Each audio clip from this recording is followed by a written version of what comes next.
probably no nutrient that's demonized to quite the same level as carbohydrate these days, but it might help to give you some insight to actually clear up what carbohydrates are, and then we'll talk about what they do.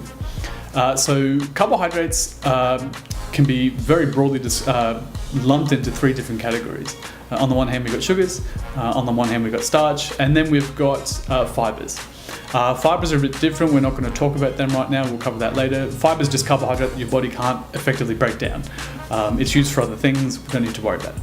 For right now, we're going to look at starches and sugars, them being the major carbohydrates that we derive calories from. I'm asked a lot what the difference is between a starch and a sugar, and it's actually pretty basic.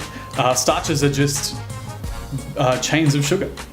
If you could look at what a carbohydrate actually looks like at a microscopic level, you'd see these little hexagons, and they can join together and form a chain. The most basic carbohydrate in the body is glucose, and that's just a single sugar that goes floating around your blood. If you join glucose end to end 1,000 or more times, you've got what we call starch.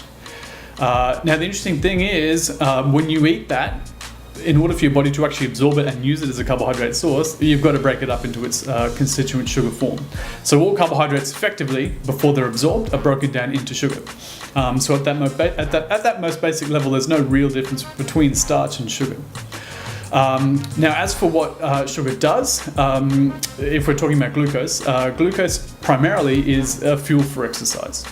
When glucose is introduced into the blood, let's say you've eaten something that contains carbohydrate, the body likes to use it as a preference, as a preferential fuel source.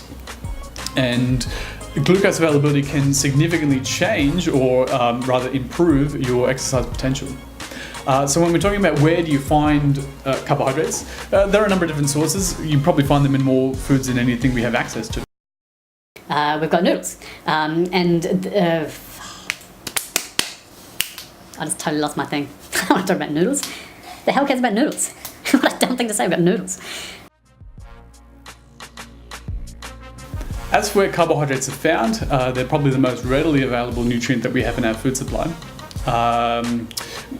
From our perspective, what we want to do is find carbohydrates from more whole food type sources, as we discussed in the first video.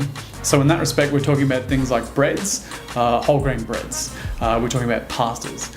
We're talking about whole grain cereals. We're talking about potatoes, whether it be white or sweet potato. It gets a bit technical from here, but different types of carbohydrate will digest and absorb at different rates. Will keep you either more hungry or more full. But generally speaking, what we're going to look at is a total amount of carbohydrate. Fruits also have carbohydrate, of course. What we'd prefer to have is perhaps some quick-acting carbohydrates around the workout period. And that will also depend on the amount that you have. And through the course of the day, especially when it comes to fat loss, we want some that will keep you fuller. But carbohydrate is really one of the more essential nutrients that we can make use of with respect to exercise performance, and it's certainly not something to be demonized. In the next vid, we'll cover fats.